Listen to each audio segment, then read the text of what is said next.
Welcome back, Profi Plays. I'm Profi, and we're picking up again with Shadowdark. So last time, what happened was that Sariel and his friend Hank encountered an aboleth, but managed to avoid it as they were crossing the river in which it was living. They noticed, I guess, maybe the churning in the water or something like that. Knew they should steer clear because they would have basically probably been killed almost immediately. But so they managed to avoid that and they made their way toward the castle. The castle that is just to the north at that point. So we're talking about the castle on the map that's right here. Now remember, our ultimate goal is to acquire a full party, one of each class. So right now we have a priest, kind of a fighter-oriented priest. And a priest, we have a fighter. We would also like to acquire a wizard and a thief. So our plan for this is we're going around and we're visiting all the various castles to find out if they have thieves in their dungeons that they would be willing to lend to us. And we're also going to visit a couple of the wizards' towers that we haven't yet visited to see if they would be willing to lend us the services of their apprentice. So that is our goal right now. Ultimately, our plan is to then, once we get a full party, we're going to go to the dungeon where the Hammer of Laos is, acquire that hammer, and then from there, we're going to go and we're going to fight Laos, hopefully defeating him, and thereby ending the problems that he has been creating. The ghost of Laos, who still manages to have some of his animal control powers, that kind of thing. Maybe it might be a form of possession or something like that. I don't know. At the very least, that's where we are right now. So, overall structure, we are in the middle of the campaign, which means then that we're at tit for tat. So we make some progress, Laios does something back to us. So let's see whether Laios sends somebody against us. Now I'm going to do this just as a random encounter roll, so I'm going to go ahead and roll d6. If it happens to come up 1, then yes, Laios sends something after us. Comes out as a 3, so no. Okay. All right. Cool. So here we are, session 14. Let's get moving. So we arrive at the castle, which I hadn't yet created before. So this castle is the Castle Dragon Bridge, which we know is in league with, is in fact in the same faction as the castle to our south that we actually just left, or the Castle Fire Rock. So as we approach it, we see that it is fairly worn. It's not that surprising, given that does have some conflict, including open war with a nearby abbey. The keep right further back in the castle is round, 3 levels tall, surrounded by a pile of rocks that kind of serves as a last line of defense, and they also have heads, bodies on pikes around. So clearly, this is they're very kind people. They do, however, have a jail as part of that keep, and that is what we are interested in. Now, as we approach the castle, the outer wall is kind of in this trapezoidal kind of shape to it, with I'm going to say they're triangular towers around on the 4 corners, as well as 2 around the gatehouse, which is guarded by a portcullis. Now, we happen to come in the middle of the day.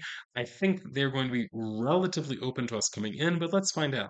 So we're going to go ahead and roll a reaction roll. Sariel has a charisma modifier of 0. Hank is at a -3. We're not good talkers. Right, so Sariel is going to go ahead and try to communicate positive intentions, I suppose. Right, so let's go ahead and roll this. I'm going to use the reaction check here. Now, this isn't totally. Yeah, well, let's go ahead and do this way. Oh, we got an 8. 8 indicates suspicious, right? So that tells us then that probably they're not going to be keen on immediately giving us somebody. But we go in, we interact right with the people in this castle. We try to get introduced to the Lord. I'm sure the Lord has some kind of name. I'm not feeling like coming up with names right now. Do I have any kind of random names I can come up with? Yeah, let's see, it's Castle Dragon Bridge. So let's say that the Lord is Lord.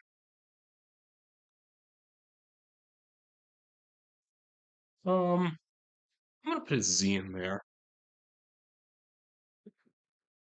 Zorgon. Sure. Lord Zorgon. Normally I would have like a random name chart, but I just don't have it with me at the moment, and I forgot to open all of my documents in on my computer. So, it happens. Okay, so Lord Zorgon, we introduce ourselves, right? And we want to know, is he willing, right, perhaps to lend us, right, one of his prisoners, somebody with thieving kind of abilities. So the question is, first, do they have someone here that could potentially serve in this purpose? And that seems likely. They do have a handful. I think when I rolled it up, there's like five commoners. Yes, there are five commoners here. The odds that somebody is there as a thief seems fairly high to me. Let's go ahead and roll. So I'm going to take the higher of these two, and we've got the 19 and 16. So that's yeah. I think the 19 is a fairly clear yes, even if not a critical yes or an extreme or whatever. So yeah, so they do actually have somebody here, and I think it makes some degree of sense, though he is somewhat suspicious of us, that the Lord Zorgon would in fact be willing, right, to send this thief with us. The question is, does he want something in return? Again, that seems likely. So let's see if we can find out what that would be. Oh, okay. So we've got 614. Yes, he does want something from us. So I'm going to go ahead and pull out then from Shadowdark. I have the prompt table. The prompt table then would give us some sense of what is it that he wants from us exactly. Okay. Just have to find where I put the prompt table. Like I must have skipped past it. Try this again, Professor. There they are. Okay, the prompt table. So I'm going to roll a D100 twice. Right, so the verb now. So what does he want? He wants 52, awaken, oh dear, 33, awaken integrity. Awaken integrity. Well, so here's what I'm thinking about. So when I think about awaken integrity, I'm imagining okay, there's somebody he wants reformed, right? So maybe actually his he might not actually want something for us before he releases the thief to us. The expectation, though, is that when he releases this person to us, that we are going to be trying to train him in positive ways. We do, after all, have a priest with us. So I think it makes some degree of sense. Now, he doesn't realize that our priest is for neutrally aligned God. We'll let that pass. Right? So yeah, make sure that he understands the error of his ways, right? Is kind of the idea here. So I think that I'm willing to go with that, and that's actually kind of a nice thing to have happen. So if that is the case, then we do in fact acquire our thief. Now I went ahead and I made these characters the potential thief and the potential wizard.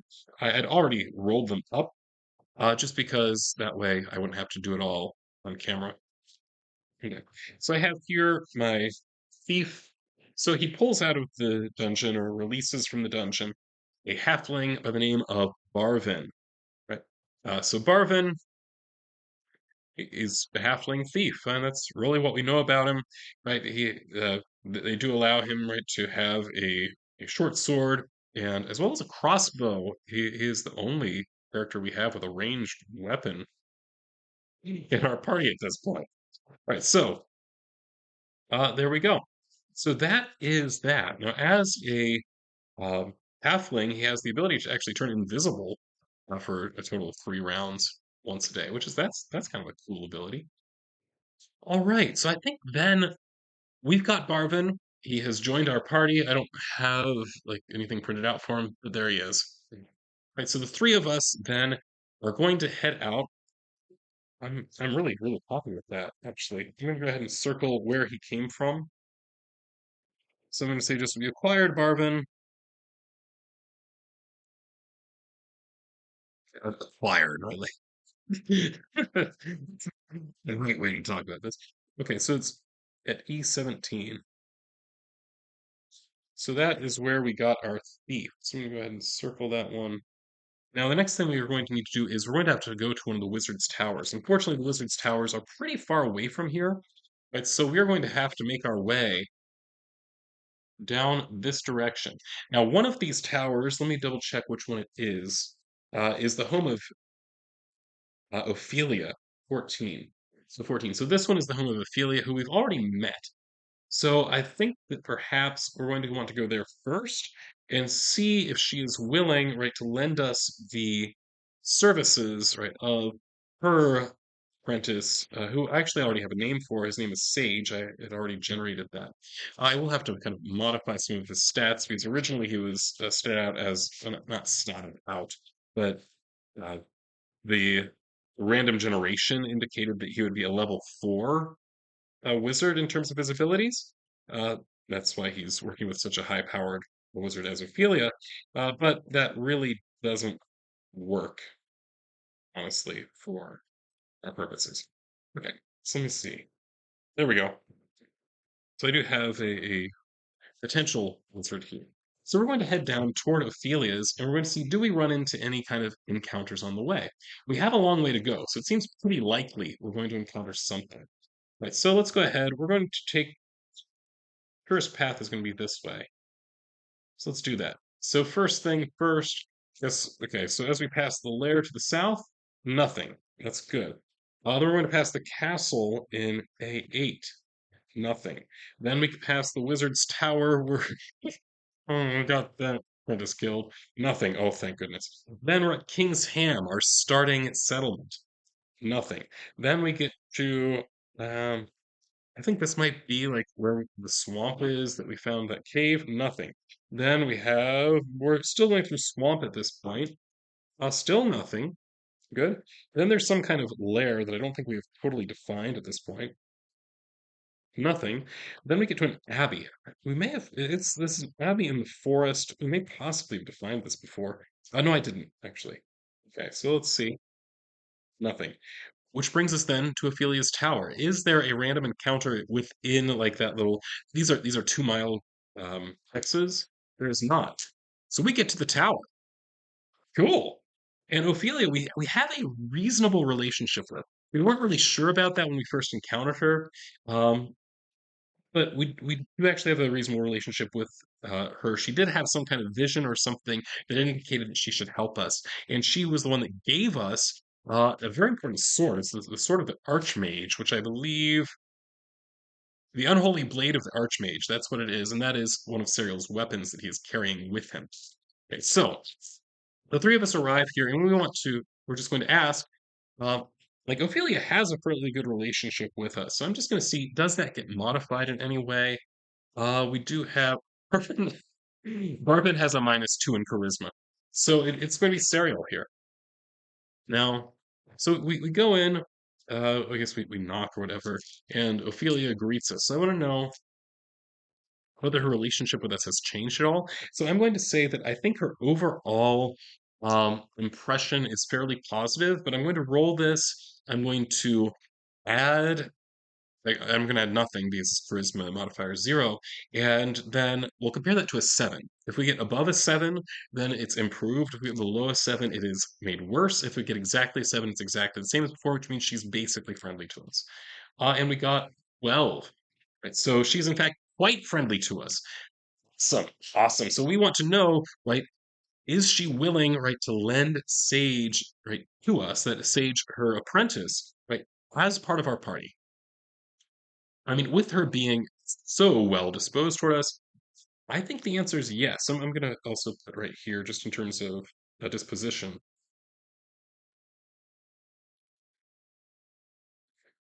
is very positive. So I'm going to say friendly.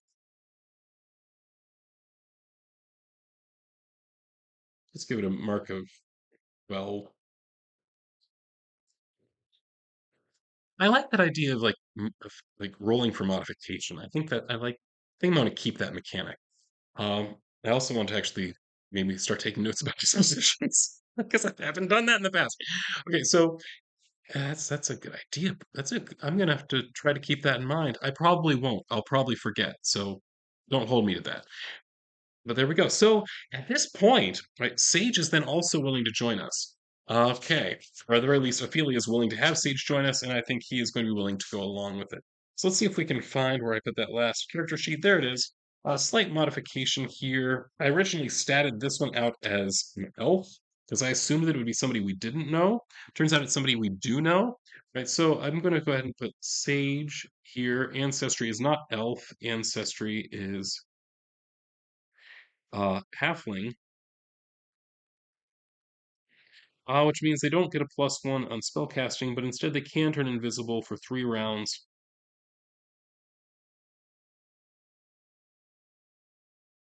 1 time per day. Okay, cool. So we actually now have, let me go ahead and here. So we have our 2 halflings, a thief and a, a thief and a wizard. That works.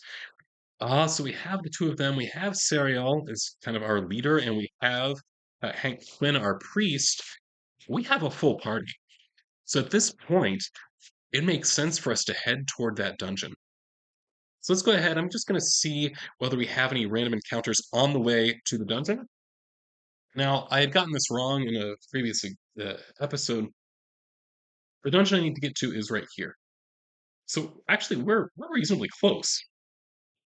So let's go ahead and travel. We're going to go just like so. We're going to be avoiding the cave where we know that Laos is. Right. So first, passing this castle. Anything there? One, we do get a random encounter. All right. So let's check my random encounter table again in the wilderness. It's a 2d6 roll. I need to pull up my table here for this. There it is. Okay, so 2d6.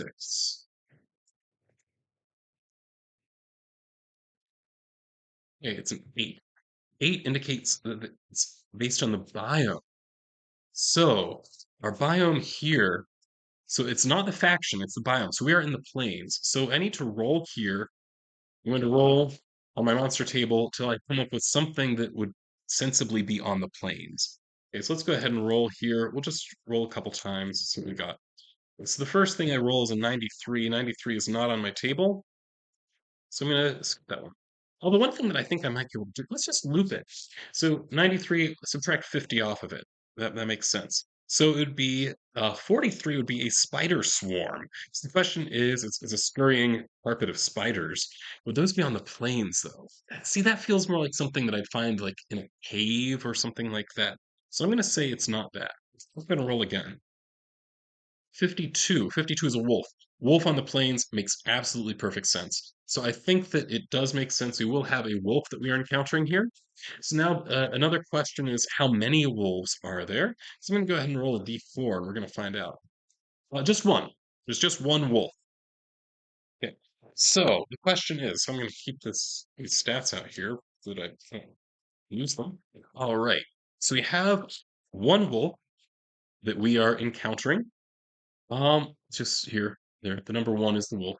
So there's number one. It's hard to find where it would be on camera. Okay, here's number one. There. Number one. That's the wolf. Okay, so what we need to decide with this is one, who is going to go first? Okay, I mean, let's give it a shot, I guess. So we're going to go ahead and roll. It gets a +2. We get who has the best.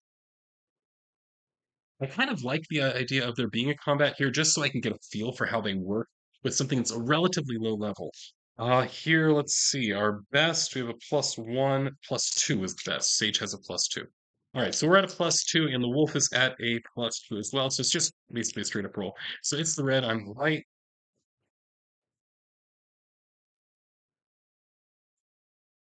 All right, I'm in the back. I can find where I'm turning. There we go. I'm gonna play this lace for 15. All right. So yeah, we'll go with that. Right, so we got the 15. That means we get to start if we so wish. And I think it makes sense that we would. Okay, so we then again group initiative, so we're all going to act first before then they act. I want to pull out some just the basics here because I know morale rolls may possibly play a role.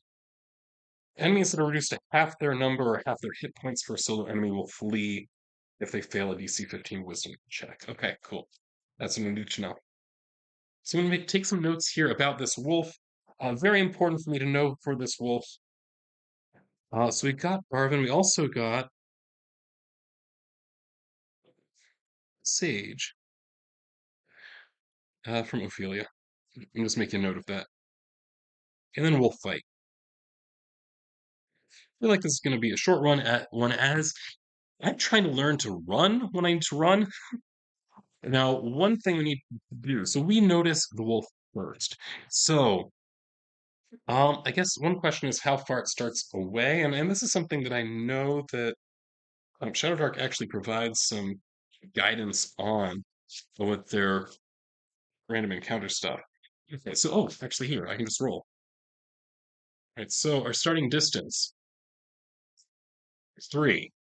Right, so it is near. So that indicates so we realize it's there. It's actually pretty close. Okay, so let's roll for activity. 10. It is playing. Oh, I don't really want to attack it then. It's socializing slash playing. It's just like bouncing around. On the other hand, here's my thought. We're kind of low on rations. Can you eat wool? Probably. You need to. Not the ideal because you normally don't eat predators, I don't think. But kind of, kind of maybe want to. Anyway, so we notice it.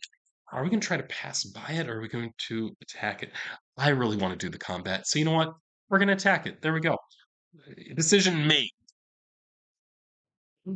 All right. So first thing I want to do is figure out what I'm going to attack with. So I think it makes sense to have Barvin go first. Barvin is the one that actually has a ranged weapon. Sage also has magic missile, which he has advantage on. So and he also has advantage on mage armor, so I think that makes sense. Okay, so I'm just gonna go through one of them at a time. Uh, so I think first thing, those that can do things at a distance would want to do that stuff. So we're going to go ahead and have Barvin is going to fire his crossbow. We do have 20 bolts available. So we're going to go ahead and fire one of those bolts. 16 is what we got here. It's at a +0. And the wolf has an AC of 12, so that'd be a hit. So we got a hit here. And it's a d6 damage. A hit for 3 points of damage. So it's down from 10 to 7. Okay, cool. So it is not, that did not trigger a wisdom check just yet for morale. So Barvin is done. The next one that I think is going to go would be Sage. And I think Sage wants to activate his mage armor, which he does have advantage on. So we're going to go ahead and roll these 2d20, and the higher one is going to do it. The 5 plus 3 is 8. That fails, right? So we don't get to use mage armor. So the mage armor failed. All right. Yeah, that's what it is. Okay, so that was Sage's turn. I think it makes sense since we're near, you can move near. So I think that probably Hank and Sariel are both going to want to get up fairly close. Although Hank does not have very, I mean, who has good level 1 stats in this game? Um, Basically nobody, right? So, you have a cool Warhammer though. Does 10 damage? Okay, so I think maybe we'll do that. So Hank is going to give it a shot, right? So we've got our 2 new ones hanging back. Hank is going to approach it and then is going to roll to attack. Got a +0. He has to get 12 or more. He only got an 11. So he misses. And then we have Sariel is going to come forward and is going to attack it. Okay, and this is at a okay. Now he is using his unholy blade of the Archmage. Is that a +5? Right. And he got a 5 plus 5. That's a miss as well. All right, so now the wolf gets an attack. So the wolf naturally can only attack nearby. So who is it going to attack? Well, I mean, let's just roll. Is it going to attack Sariel? Hope so. No! Attack Hank. That's way fewer hit points. All right, so let's try to attack Hank. So it will attack here with a bite. The bite gets a +2. That's a 12. 12 definitely beats the 10. And it does 1d6 damage, which is 5. And that is enough. Hank is down. Right. See, this is where I need to learn to you just run away. You just run away. That's what I should do. Okay, so our priest is down now. All right, well, see what we can do about that later. In the meantime, then back to our turn. I think that I'm going to have Barvin again is going to attack right with his crossbow. He's the one that actually hit the thing before. 9 + 0 is a miss, so Barvin misses. Then we have Sage. Sage is going to attack. Do I want him to attack from here? Maybe. Maybe so. Yeah, let's go ahead and have him do that because he gets advantage and he gets a set of +3. Let's go ahead and +3. That's a 12.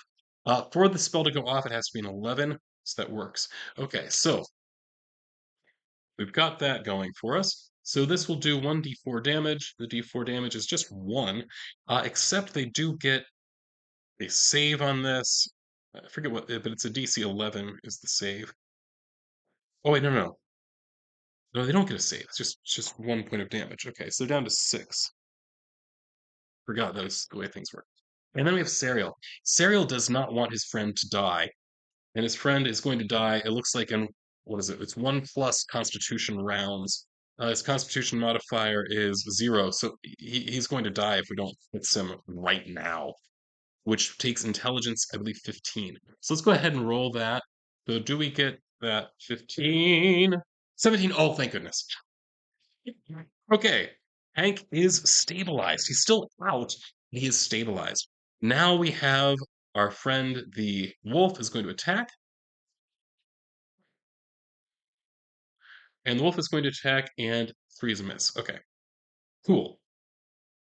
Back to us. So I think we just need to do one more hit point of damage, and then it's going to have to make a pretty tough roll to stay in. So I think that we're going to try that. So Barvin is going to go ahead and roll for his crossbow again. Okay, and that is a hit. A hit for how many points of damage? 4 points of damage. So that gets it down to 2. At this point, I think we're going to go ahead and have it do its morale roll. So it's rolling a wisdom check, has to get a 15 or higher to stay in, and it's got an 11. So the wolf runs. Cool. Hank then is going to be able to survive. Where were we when this happened? I'm going to say we were pretty close, if I recall correctly.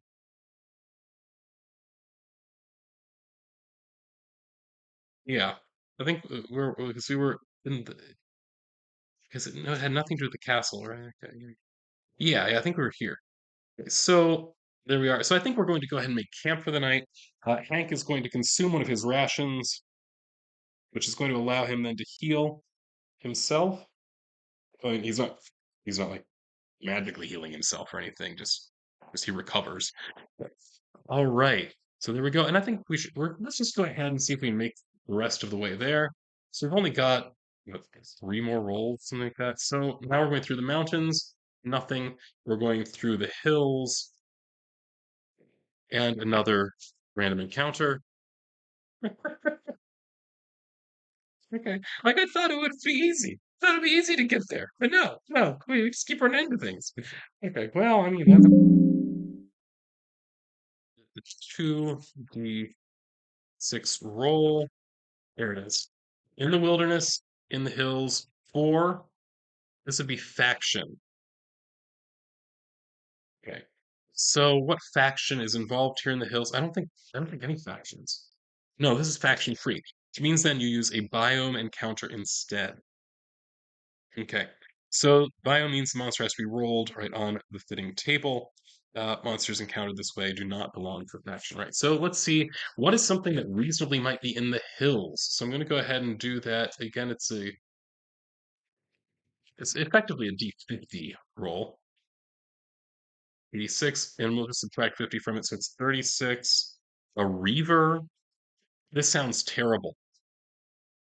A reaver, a knight in blackened armor, riddled with cruel barbs, level 6. Yeah, I think we're gonna try to run from him.